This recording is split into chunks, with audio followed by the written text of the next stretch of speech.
এপিসোডের শুরুতেই আমরা গাড়াকে গাছের ডালে উল্টো হয়ে ঝুলতে দেখি। ও কানগুলোকে বলতে থাকে, তুমি কি ভুলে গিয়েছো আমাদের এখানে আসার উদ্দেশ্য কি? তো উত্তরে কানগুলো বলে, আমি কিছু করিনি, ওরাই প্রথমে শুরু করেছে, আমাকে ক্ষমা করো। এরপরেই গাড়া বলে, তুমি তোমার মুখ বন্ধ করো। এই বলে ও টিম 7 এর উদ্দেশ্যে বলে, ওর পক্ষ থেকে আমি ক্ষমা চাচ্ছি।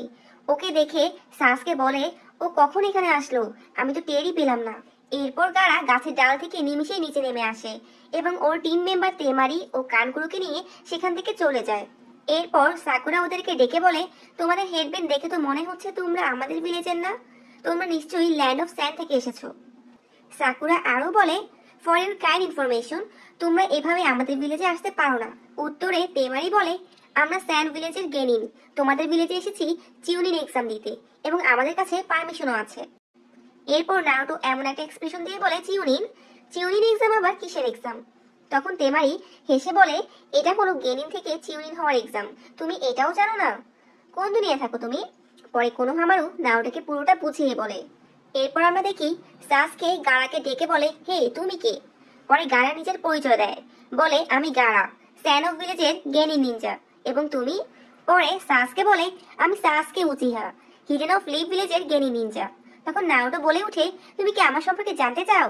তখন গাড়া বলে, না, তোমার সম্পর্কে জেনে আমার কোনো লাভ নেই। এই বলে ওরা সেখান থেকে চলে যায়। এরপর সিনে আমরা দেখি চিউনিন এক্সামে মিটিং এ লর্ড হোকাগে বলে, এখন সময় এসেছে চিউনিন এক্সামে যারা পার্টিসিপেট করবে তাদের নাম দেওয়া। তখন ইরুকা সেন্সে মনে মনে বলতে থাকে, এতে ভাবার কিছু নেই, কখনই কোনো জ্ঞানী নিনজা চিউনিন এক্সাম দিতে যাবে না, কারণ তাদের সেই স্কিল এত কম বয়সে হয়ে উঠবে না। ঠিক তখনই তিনজন স্কট লিডার সামনে আসে। তার মধ্যে কাকাশি বলে, আমি কাকাশি হাতাকে আমার টিম 7 সাসকে উচিহা, নারুটো উজুমাকি ও সাকুরা হারুনোর নাম সাবমিট করতে চাই। যা শুনে ইরুকা একটু অবাক হয়ে যায়। এরপর কুরেনাই সেন্সে হিনাতা, কিবা আর শিনোর নাম সাবমিট করে। এরপর আসুমা সেন্সে ইনো, শিকামারু ও চোজির নাম সাবমিট করে চিউনিন এক্সামের জন্য। এদের নাম দেখে ইরুকা সেন্সে বলে, এরা 9 জনই আমার একাডেমিতে পড়তো, আমি ওদের ভালো করেই চিনি। চিউনিন এক্সাম ওদের জন্য না, ওরা এখনো ছোট। এটা শুনে কাকাশি বলে, আমি যখন চিউনিন এক্সাম দিয়েছি তখন আমি নারুটো থেকেও ছোট ছিলাম। এটা শুনে ইরুকা বলে উঠে, তুমি আর নারুটো তো সেম না।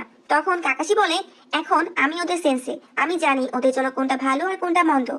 তখন ইরুকা বলে, এখন এই বয়সে চিউনিন এক্সাম দেওয়া উচিত না, ওরা এখনো স্কিলড হয়ে ওঠেনি।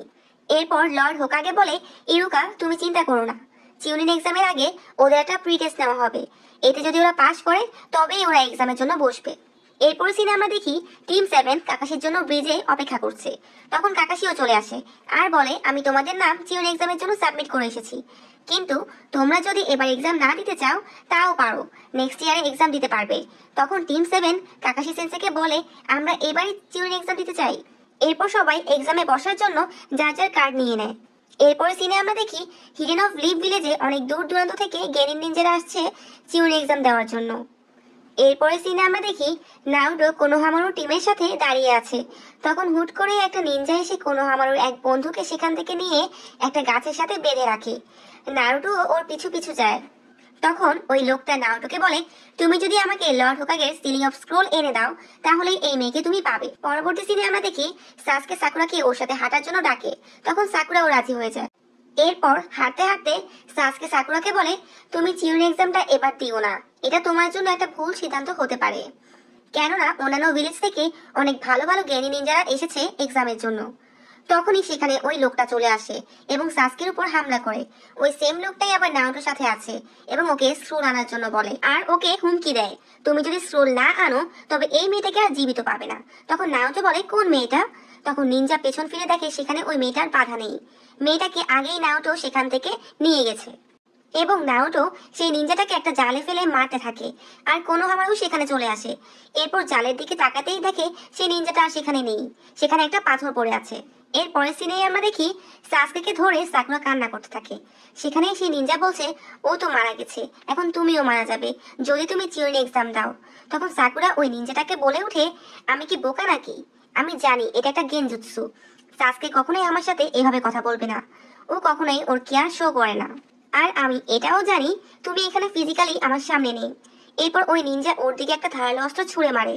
সাকুরা বিন্দুমাত্র ভয় না পেয়ে সামনের দিকে আগায় এবং ওর কিছুই হয় না, কেননা এটা একটা ইলিউশন ছিল। তখন নিনজাটা ওকে বলে চিওরি এক্সামে কোনো ইলিউশন থাকবে না, সেজন্য তোমাকে আগে থেকে মেন্টালি প্রিপেয়ার থাকতে হবে। এই বলে সেই নিনজাটা সেখান থেকে হাওয়ায় মিলিয়ে যায়। এরপর সিনে আমরা দেখি ওই একই নিনজা সাসকের উপর হামলা করে, কিন্তু সাসকে কিছু করতে পারে না, তার আগেই সাসকে ওকে ঘায়েল করে দেয়। এরপর আমরা দেখি ওই নিনজাটা কাকাশি সেন্সের কাছে আসে এবং বলে তোমার টিম টেস্টে পাশ করে ফেলেছে। এই নিনজা আর কেউ না, ইরুকা সেন্সেই ছিল। এরপর আমরা দেখি আরো গেনি নিনজা ওরাও এক্সাম নিয়ে ডিসকাস করছে একে অপরের সাথে। পরবর্তী সিনে আমরা দেখি সব নিনজারা 301 নম্বর রুমে যায় ওদের এক্সামের জন্য। সেখানে দুজন গেনিন ক্লাসরুমের বাইরে রাস্তা বন্ধ করে রেখেছে, কাউকেই ঢুকতে দিচ্ছে না। এর আগের সিনে আমরা যে 3জন গেনিনকে দেখেছিলাম তাদের মধ্যে একজন ক্লাসরুমে ঢুকতে গেলে ওকে সেখানে ঢুকতে দেওয়া হয় না, ওকে মেরে ওর অবস্থা খারাপ করে দেয়। তখনই সেখানে টিম 7 চলে আসে। সেখানে সাসকে বলে এটা রুম 301 না, কেননা রুম 301 থার্ড ফ্লোরে হবে আর এটা সেকেন্ড ফ্লোর। ঠিক তখনই সেই গেনিনটা সাসকে মারতে যায়, আর সাসকেও ওকে কিক মারতে গেলে সেই সবুজ কালার ড্রেসের গেনিনটা ওকে আটকে দেয়। এটা দেখে সাকুরা অবাক হয়ে যায়। ও ভেবেছে এই সবুজ কালার ড্রেসের গেনিনটা অনেক দুর্বল গেনিন, কেননা ও এক ঘুষিতেই নিচে পড়েছিল। ও সাসকের মুখ এত ইজিলি কিভাবে ধরলো সেটাই ও ভাবছে। এদিকে সাসকেও অবাক হয়ে যায় ওর টাইমিং দেখে, কিভাবে ও ওর কিকটা এত সহজে ধরে ফেলেছে। তখনই আমরা দেখি সবুজ কালার ড্রেসের গেনিন সাকুরার কাছে আসে এবং বলে আমার নাম রকলি, তুমি কি আমার গার্লফ্রেন্ড হবে? তখন সাকুরা রকলিকে ইনস্ট্যান্ট বলে দেয় না, আমি তোমার গার্লফ্রেন্ড হতে চাই না। এটা শুনে রকলি অনেক কষ্ট পায় এবং বলে কেন? তখন সাকুরা বলে ইউ আর সো অ্যানোয়িং। এরপর আমরা দেখি রকলি টিম সাসকের সাথে কথা বলছে, আর এদিকে যে দুজন গেনিন ক্লাসরুমের বাইরে রাস্তা আটকে ছিল ওরা আসলে জেনিন ছিল। ওরা বলে অবশেষে কাকাশি স্কোয়াড প্রথম টেস্ট পাস করেছে। আর অন্যদিকে সাসকে মনে মনে ভাবতে থাকে চিউনিং এক্সাম যতটা কঠিন ভেবেছিলাম তার থেকেও কঠিন হবে মনে হচ্ছে।